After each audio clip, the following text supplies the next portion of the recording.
Welcome fellow war farmers. Today we are going to be doing a build video on the brand new weapon recently released in update 18.4.12, the Nikana Prime.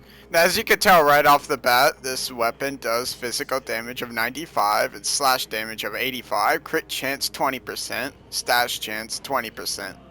Now if you compare this weapon to the Broken War, this weapon has higher damage, slash, crit chance, and status chance than the Broken War, making this the best one-handed melee weapon in the game. Now the first question is this thing worth farming for? Is this worth putting Forma into and getting all the mods to the proper level? And the answer to that question is yes. Yes, this is worth farming for and getting the stuff for it. The blueprint drops at Tower 3 Exterminate, the blade drops at Tower 2 Survival C, and the hilt drops at Tower 3 Capture. The Tower 3 Exterminate and Tower 3 Capture keys are a bit rare, and Tower 2 Survival C is 20 minutes each time, so that can be a bit time consuming. As for the actual Nikana Prime build, I kind of did what some other people have done, but I didn't steal anyone's ideas since I've had this weapon since it came out, and I've also had this build since it came out. So for my stance, I chose Blind Justice for being the fastest stance. Any stance really works because, you know, they're all one-shots.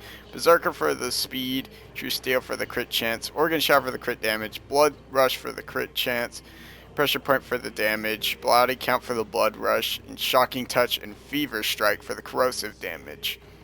Now if you really want to, you can go ahead and put on Life Strike and replace another mod, but it's whatever. I'm not really the type to use Life Strike. But as I said, I'm not stealing anyone's builds. I don't really watch anyone, and I've had this build since, you know, it came out. But yeah, like I said, any stance works. They all fill up the polarity, so yeah. And just saying, you're going to need one Forma for the Blood Rush to fit in.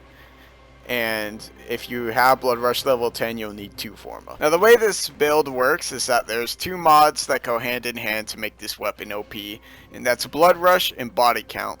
Now what Blood Rush and Body Count do is make red crits, and Blood Rush is 165% critical chance depending on your combo multiplier, and your Body Count gives 12 seconds duration onto your combo. And so as you can see in this graph here, so you can see on 32% crit chance, which is on the Nikana Prime, with a 1.5 multiplier you have 111% crit chance.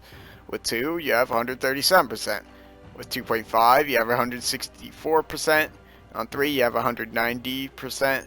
And at 3.5 you have 216%, which is guaranteed red crits. So you get the point. These 2 mods are insane, and it makes the weapon better than it already is. Now it's time to come to a conclusion. For damage, I have to give this weapon a 9 out of 10 for being one of the highest damaging weapons in the game. As for usefulness, I have to give it 7 out of 10 since it does slash damage, and it is a melee weapon after all. As for farming, I have to give it a 5 out of 10 since Tower 3 Capture and Tower 3 Exterminate aren't easy to come by.